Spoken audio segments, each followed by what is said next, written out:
Ragil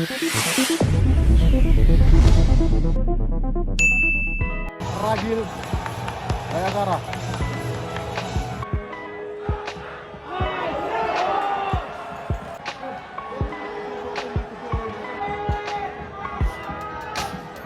And gentlemen, the halftime score is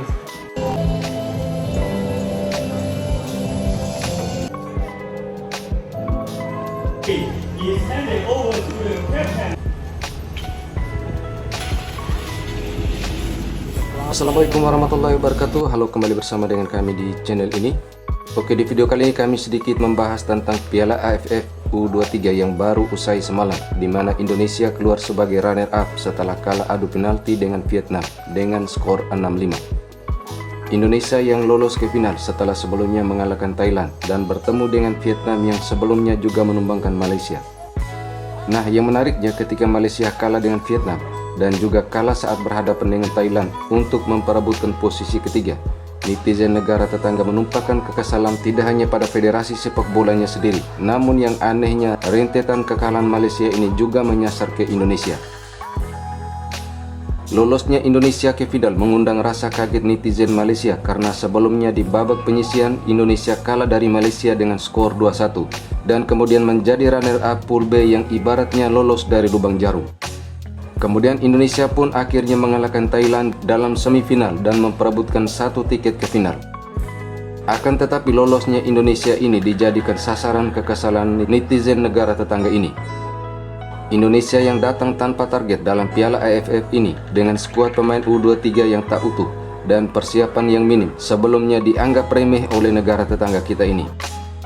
Namun masuknya timnas Indonesia ke final dituduh oleh salah satu netizen Malaysia melalui akun Instagramnya yang mengatakan bahwa Federasi Sepak Bola Indonesia telah membayar mafia untuk Indonesia juara Piala AFF B23. Ia mengklaim bahwa hal tersebut aib bagi Asia Tenggara. Sontak saja unggahan kontroversial ini digeruduk oleh netizen Indonesia. Dan setelah ditelusuri ternyata tak hanya sekali akun ini menuduh Indonesia yang bukan-bukan.